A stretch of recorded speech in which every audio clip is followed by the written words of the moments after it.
Shuddho buddho vimuktah Shrutishikharagiram mukhyatahat paryabhumihi Yasmajjahatam samastam Jagadidam amrutat vyapya sarvam sthido yaha Yasyam sham shabatarai Stiranaravanajairekshidam sarvametat Tam bhumanam mukundam hrigatamamalam krishnameva prapadye Tam bhumanam mukundam hrigatamamalam krishnameva prapadye Madhya hridaya kashe Sadanandamayo Guruhu Udetu Satatam Samyak Swahatmananda Prabodhakaha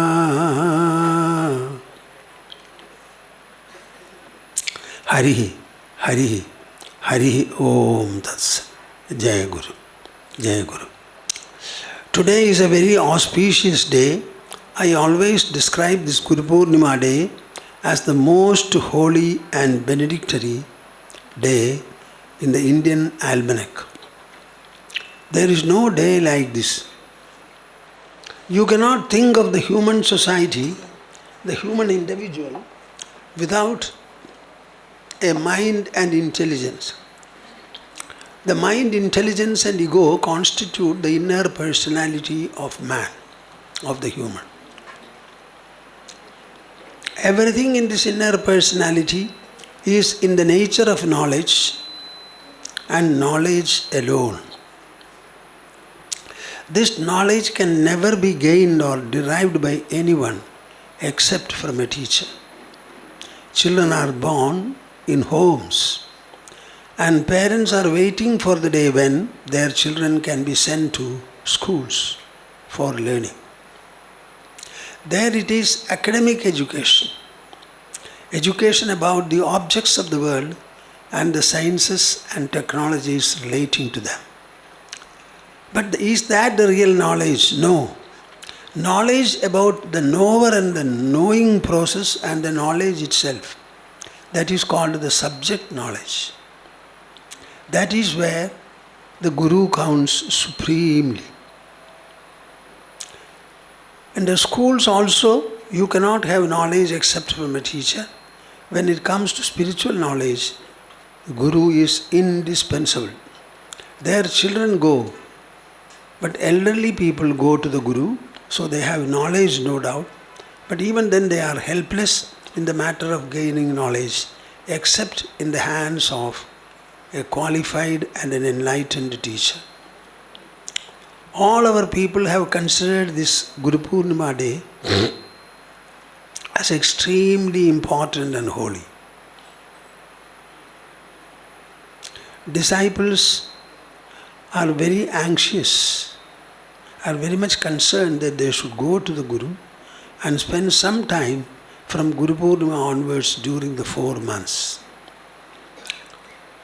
All our scholars and great knowers have always written their scriptural compositions beginning from the Gurupoornima day during the Chaturmasya.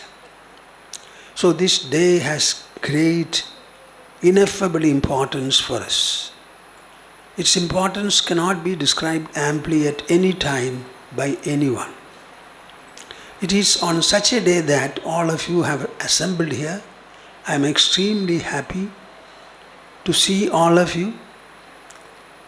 This means how the culture has been built in our country, generation after generation, and how this culture has remained very strong even today. When it began, we cannot say. It began in the prehistoric days. Prehistoric days. So nobody will be able to date exactly when it began. And from then on, generation to generation, this culture has been passed on, and it still remains exactly the way in which it was when it first dawned and emerged in this holy land. Austerity is something very important. Let us at least do a bit of austerity, oral austerity. Every time I do it, I make people also do it. So we will chant 3 times the auspicious monosyllable. Monosyllable, Omkara. While chanting the Omkara, I would like you to have in mind a very specific thought and sankalpa that our joint recitation should spread upon the whole of the earth, showering its benedictions on all creatures upon the earth, which means those in water also. Interlock your fingers and put them on your lap. Sit comfortably erect. Close your eyes. Open the mouth and heart. Join me.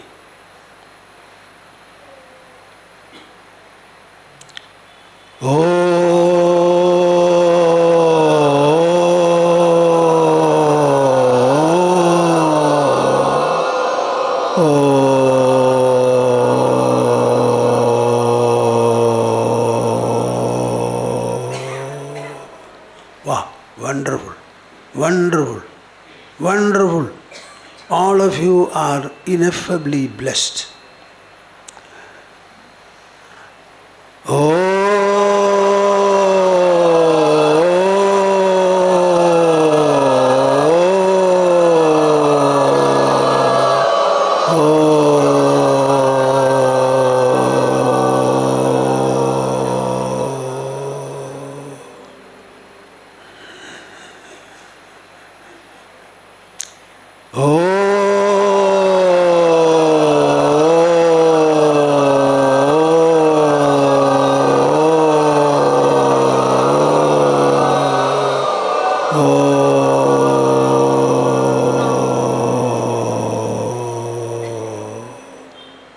Harihi Om Tatsat. Jaya Guru. We have been assembling in this Vijnana Bhavan year after year for many years now to observe rather than celebrate the great holy day of the Indian calendar, almanac. Guru is not just a teacher, a person whom we have found, with whom we have our connection. It represents a legacy. It represents a heritage. When Nutun Swamiji was chanting the Guru Parampara, the Sampradaya Shlokas, it commences from Brahma. Brahma was the first source from which every creation started. In Mundakopanishad it says, Brahma Devanam Prathamasam Babhuva. First of gods, Brahma was born. We cannot say how he was born. He was born. He became the source for all the other things, but he was not sourced by anybody. If you go on going backward, you have your parents. Those parents have their parents, their parents, their parents. Now you tell me, the first parents, where from they were born? They were not born from parents. They were the first parents. They gave rise to children and they became parents like that. So Brahma represents that. That Brahma called his children and then imparted to them Brahma Vidya. Knowing that it will be absolutely necessary for the children to live in this world and fulfill their lives, the goals they are set before them. And those people taught it to their children, their children, their children, like that it has come. So our Brahma Vidya has got a dateless and beginningless origin. I am now representing the lineage of Gurus, which goes back to Brahma. Understand this. So to be present on this occasion, in front of your Guru, and to spend a little time in an austere and sublime manner, is a kind of a blessing, is a kind of an inspiration, a strength and invigoration, the effects of which cannot be amply described by any words whatsoever. I would like you to understand this.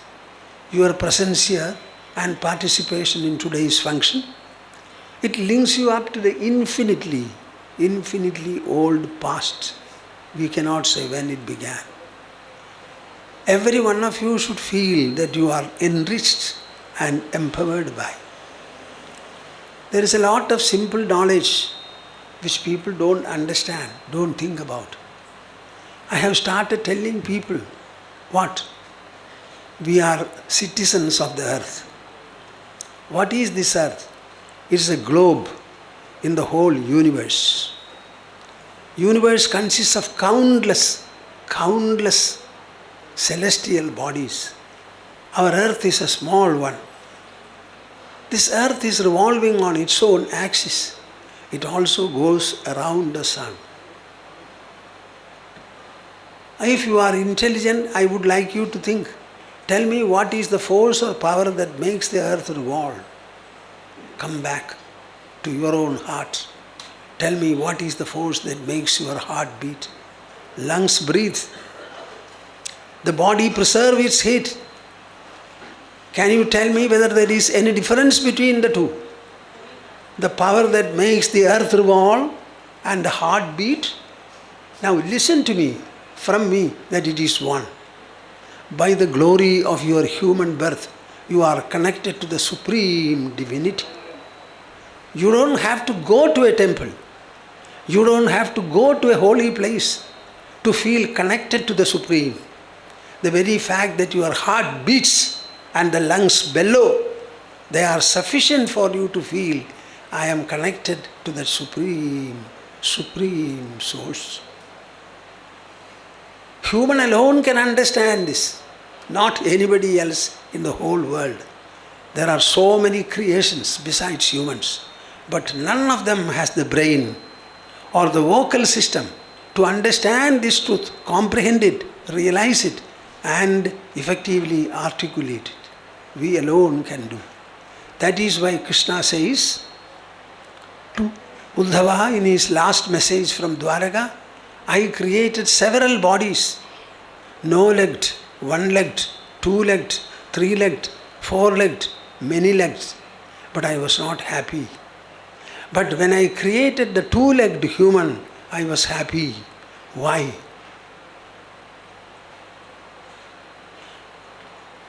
Atraiva margayandyadha yukta hedubhirishwaram grihyamanair gunair lingai agrahya. I am yet to find people who can understand this message. Only in this human body one will be able to understand me, probe into me. The ability, the skill, the potential to delve into our own body and unearth what is the presence there, which thinks in the form of a mind, which intellects in the form of an intellect, which asserts in the form of an ego. What is that wonderful presence? In the whole universe, in the creation, there are only two substances, my dear souls, matter and energy. There is no third factor at all. Earth is matter, sun is matter and energy. Anywhere you go, matter and energy alone are there. They are interconvertible. If there is a third factor, it is the inner presence in our body. Nothing else. So when you are walking as a human, you understand, you carry the matter and energy with which the whole universe is created, plus the third factor, the inner presence.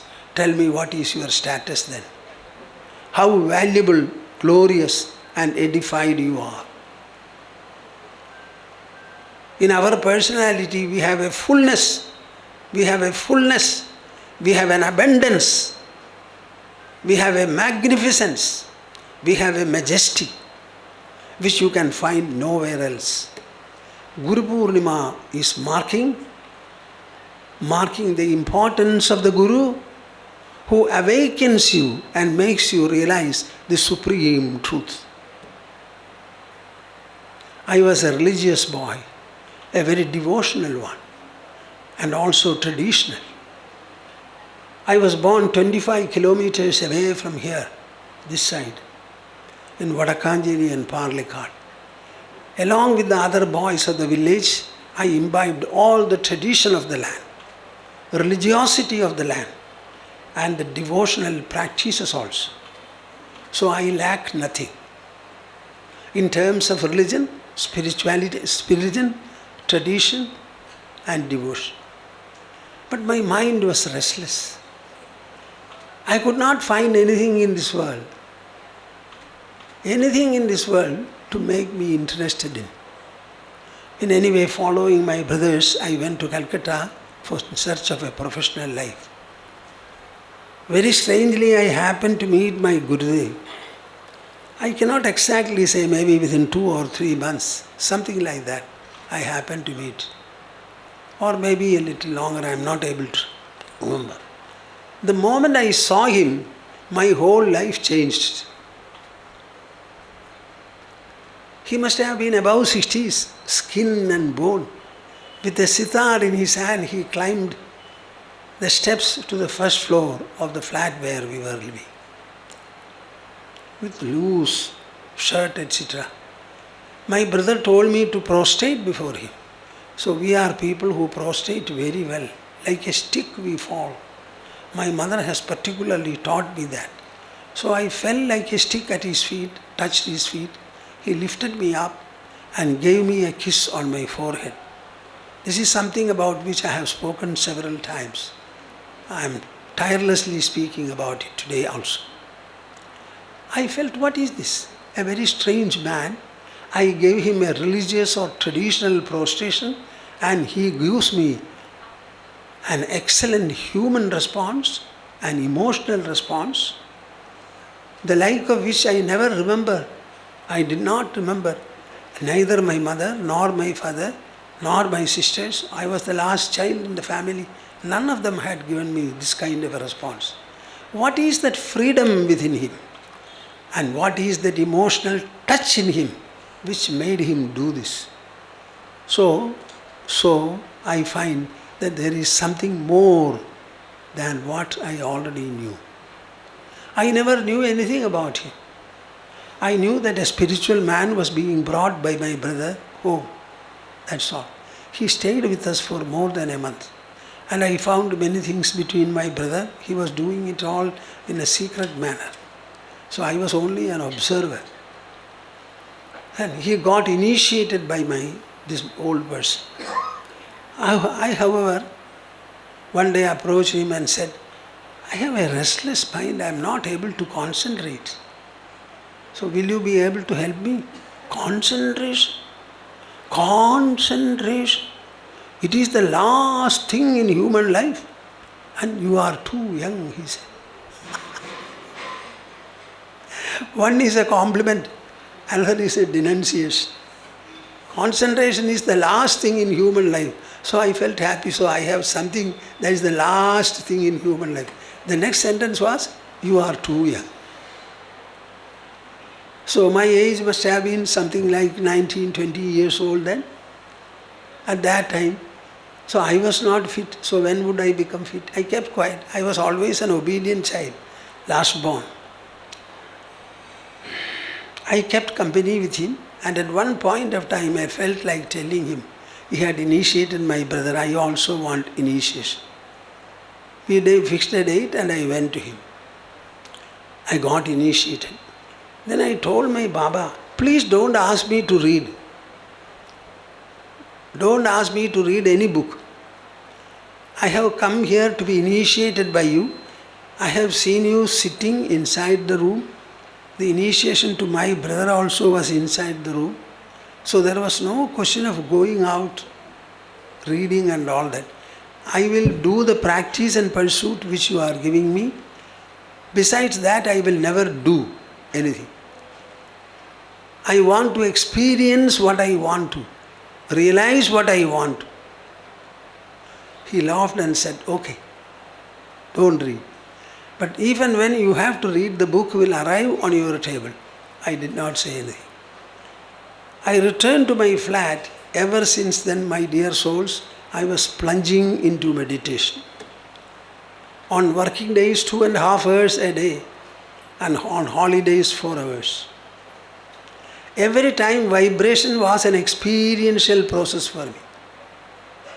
It was always making me feel a presence within my body, which I was not otherwise experiencing. It was very pleasant, delightful. Sometimes it gave rise to intolerable pleasure, so much so that I never wanted it. It was intolerable pleasure. This is the way I entered into spirituality. I never knew about it. Today is Gurupoornima, mind you. I am talking to you about Guru and what he means to a person, a seeker. I kept my contact, we were exchanging correspondence. Sometimes he used to come to Delhi, Baranaga. I used to go and see him. But it did not stop there. I used to go to Dakshin Khanda at least on Friday evening and come back Sunday evening. Maybe I took a day's holiday, I don't remember these things now. Like Ma, I should have kept a diary, which was not my habit. Maybe very rarely 2 days or 3 days. And I always saw him doing nothing. Mark my words, he was doing nothing except standing on his head, playing his sitar or playing his harmonium and singing. He would get up, have his bath, have his meals, answer the calls of nature, nothing else. This is in our Shastras called Naishkarmya Siddhi. A state where one does not have any motivation to do anything, to gain anything, to lose anything, to give or to take. That kind of a fulfillment. It was then that we had some personal talks, exposure, etc. He was working as an engineer in Kasipur gun and shell factory. One day, he was doing something on the flywheel and somebody started the flywheel. So he was about to be crushed, but somehow he was thrown away.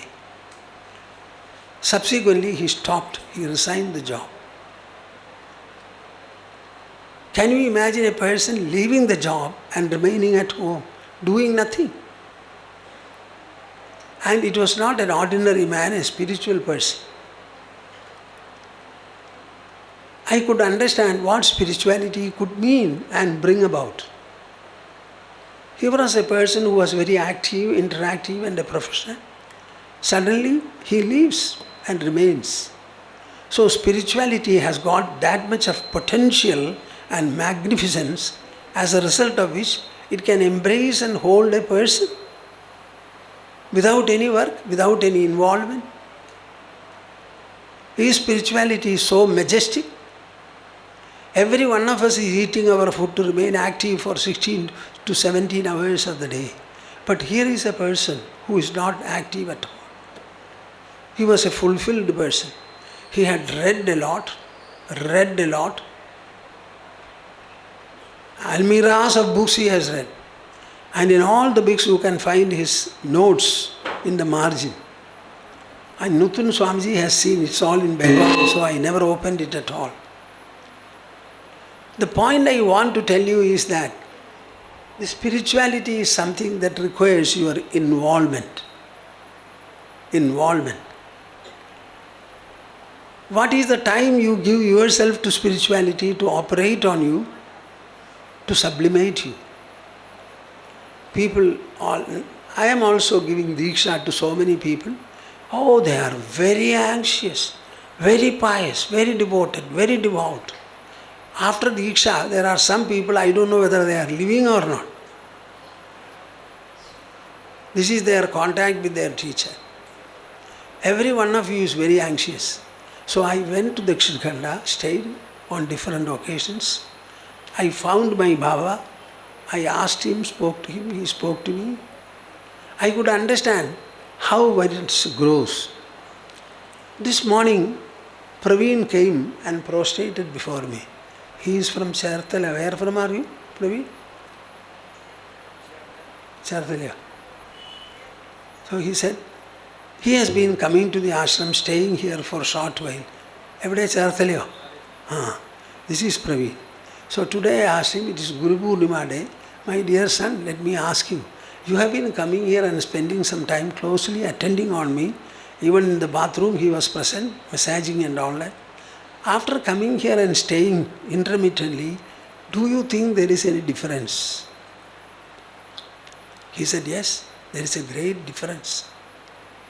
I don't know, you should hear it from him. I don't know whether I will be able to repeat. He said, now, my interest and association with this life, it is becoming very different now. I am feeling something very tangible, isn't it? Which holds me now. Just see, it's all happened in a matter of how many months? 5 months. 5 months he used to come every month sometime and spend 10 days, 15 days, 9 days like that. Just see the difference. All of you are spiritual seekers. Oh, till you take Diksha, I am the first of the lot. After Diksha, push. I would have continued with my job, but I took leave. I was a very, very effervescent type of person. So in spite of it, I would go on Friday evening and return on Sunday evening, or take a day's leave and come on Monday. That stay with my Gurudev. Simply seeing him, he will also look at me. When a Guru looks at the child, looks at the disciple, it is very effective. We have 3 examples. One example is, the fish is living in water. It lays eggs in water. So while it is moving, it will lay the eggs. It will look at it like this. That's all. This is the way eggs are hatched. Eggs are hatched. The fish will have no more time to look at the eggs because it is floating in water. The turtle, it is living in water. It comes to the shore, makes a pit, lays the eggs and covers them and goes away. It doesn't come to them a second time. The turtle repeatedly thinks about the eggs and they are hatched. And what about the bird? The bird lays the eggs and touches and covers it up with the wings. That is the way they are hatched. So the look of the Sadguru is that of the fish. His touch is like that of a bird, and his thoughts are like that of a turtle or a tortoise. So allow the Guru to look at you, Baba, see, don't say anything, let him see you. His seeing is not like the seeing of your mother or father, wife or husband, children or uncle or friend, well-wisher. His looks are totally different. He looks at you spiritually. He doesn't look at you as a body at all. Your body is animated, it is living. So when I look at every one of you, I am not seeing your bodies. My eyes are spotting the body, but my mind is sensing the spirit that makes you living. You are living. So I see the livingness in every body. Are you able to understand me? I don't think. Are you able to understand me? When you look at your child, have you ever felt that you are seeing the livingness in the child? No, you cannot. You are ignorant, you are fools. It is the wise man who can sense the living presence in the living bodies. I can very confidently say, you are all souls, not bodies. You may not believe me. If you were bodies, all of you would have been lying dead. I don't know whether I am clear. If you are bodies, I will have to make arrangement to dispose of them, cremation ground. Because you are living. So when I look at your bodies, I am getting the spirit, the sense of livingness in you. So I can say you are souls, not bodies. You are souls. Srinvantu sarve amritasya putraha.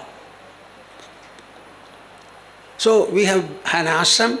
We are asking people to come and stay here.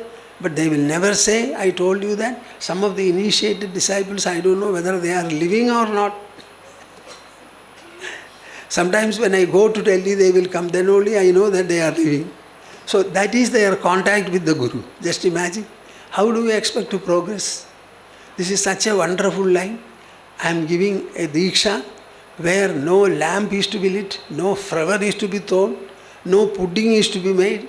It's all a practice and pursuit of your mind and intelligence, nothing else. Even then, why are you not doing it? Out of the 16 and 17 hours of the day, can you not spend 15 to 20 minutes? Harvard University in a bulletin has said, we are every day awake for 1020 minutes, out of which at least 20 minutes you should spend on meditation. This is Harvard University saying. I am ashamed to say that. I have to quote Harvard University to give you a spiritual message. They are the people to take it from us. We are nobody to take from them. We are givers, not receivers. We are givers, not receivers. 1020 minutes you are awake and you have no time to spend 20 minutes for your mind and intelligence. You use your mind, you use your intelligence. But have you ever nourished your mind, nourished your intelligence? Every day, how many hours are you spending for your body? When I calculate, it is about 2.5 to 3 hours. 4 times you take food, take bath, shave, decorate the body, dress, answer the calls of nature. Total all of them, you will find it is 2.5 to 3 hours. Correspondingly, are you feeding your mind, feeding your intelligence, nourishing them? No. So there is a grave imbalance and hollowness in you. Grave imbalance. Gurupoornima reminds you about this innate hollowness, at the same time the truth about the inmost fullness. Put the two together. That is called spiritual sadhana. The spiritual sadhana is to recognize the hollowness in you, equally comprehend the fullness that is there within you, and then try to remove the hollowness and make you filled with fullness. So if I had not gone to Dakshin Khanda and lived with him, observed my Gurudev, we had personal short exchanges and all that, I don't think. I found that here is a person who left everything and simply stays for decades. Some of you know that he had put a board in front of his room. Come to a man of business. Speak to him of your business. Finish your business and leave the man of his business to his business and go to your business. This was the way he was living. He did not entertain idle talks. He did not want. So spirituality makes you like that. So I got all the confidence, all the clarity, all the insight, all the comprehension, all the realization that I wanted to say goodbye. Goodbye to the professional life. Goodbye to Calcutta, which gave me all the exposure about the modern world, corporate functioning and everything like that. It was a very good exposure for me, religiously, spiritually, and also professionally or industrially.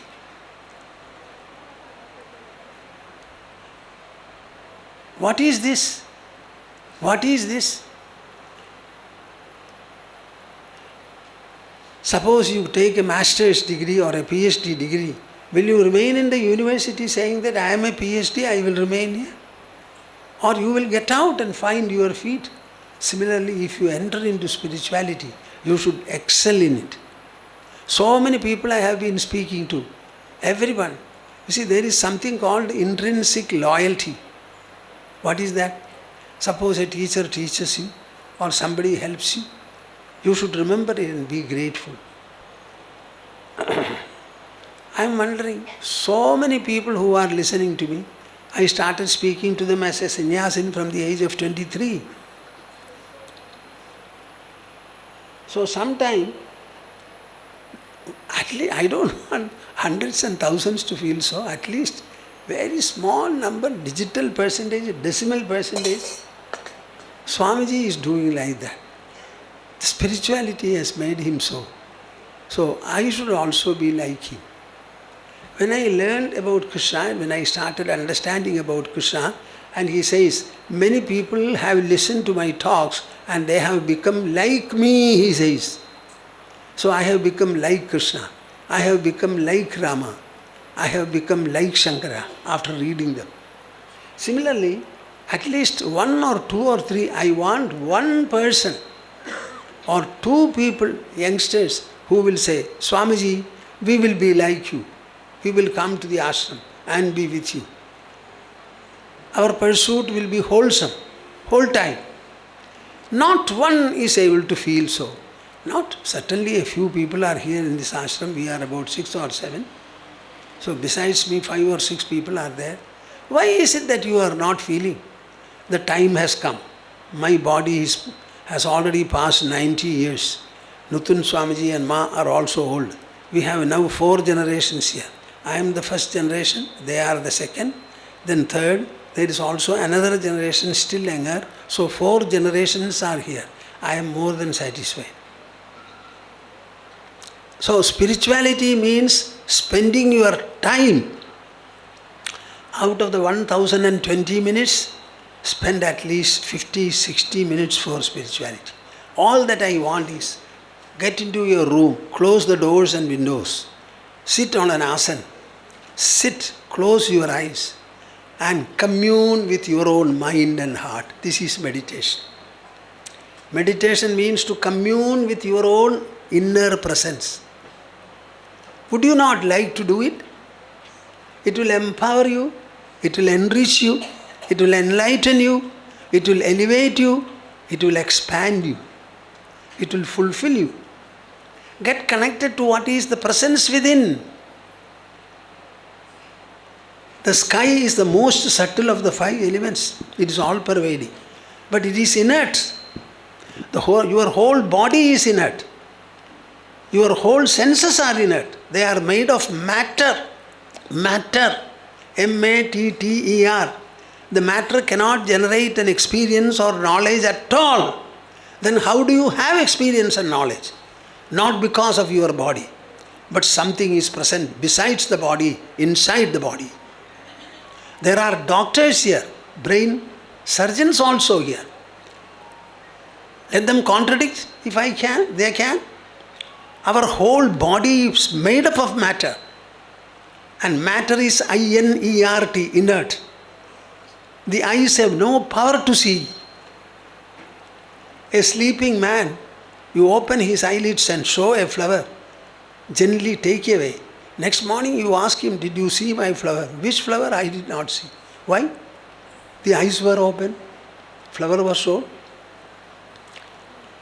And the cornea from a dead body can be taken and grafted to a blind man. The blind man begins to see. In the dead body it cannot. Tell me, where is the secret of vision now? The inner presence is there. That is neither matter nor energy. Spirituality exposes you to that. I am very happy that all of you have come here, and I want to bombard you with this wonderful thing. Bombard you. You are carrying the infinitely potent God in your being. You want nothing from this world. I am always telling God, my dear God, I want nothing. I am happy with you. Whether you are happy with me is your lookout. But I am very happy. Thinking about you. I don't want even to remember you. To remember means to forget you first. So I don't want to remember you. I don't want to say even your name, because you alone are there. I am ashamed to say God. Are you not ashamed to say I am, I am, I am, I am? Do you say, this is my mother, my dear mother, you are my mother, you are my mother, you are my mother? Do you say that? No, because your mother is your mother. Similarly, God alone is, everything is God, world is God, we are God. Our body is God, mind is God, intelligence is God, ego is God, the Panchabhutas are God. We are surrounded by God and also penetrated by God. So I tell God, my dear God, can you banish me from your kingdom? Please do. Can you exit from my heart? Please do. He has not responded to it. He has not responded to it. He cannot exit from my heart. He cannot throw me away from where he is. I have come to this kind of recognition and realization. It's all because of my Guru, whom I saw to be doing nothing on that. It was a confidence I gained, a clarity I got, an assurance I felt, and an enlightenment that made me become that. I don't think any God will make anyone like this. Is there anybody who has worshipped God and become God, a counter God? Huh? Answer me, Baba. But we can go to a Guru and become like him. A beautiful verse says, Swiyam samyam vidhatte bhavadi nirupamaha tenava alaugyagovi. A Sadguru has got no illustration in the whole world, says Shankara. The Parasamani, the philosopher's stone, converts everything into gold. Whatever it touches, it converts into gold. So can you not use it as an example for the transformation the disciple gets in the hands of the Guru? No. Because the Guru transforms the disciple into somebody like him. And he also becomes a Guru. He starts inspiring other disciples and the Vamsha Parampara still continues. What my Guru did, I am doing. What I am doing, my disciples, if they are, they will do. And the Parampara goes on. It is such a great thing. A memory, an entry into all these is what is expected on the Gurupoornima day. I mentally embrace all of you and bless you for having come here and having had the touch of this holiness, this promise, this assurance, and the wonderful realization which the human is destined to have as a human being. By the glory of your birth, you are all great, great, noble, and glorious. Govinda Nama Sankirtanam, Govinda, Govinda, Namah Parvati Padaye, Hara Hara Mahadeva. Oh.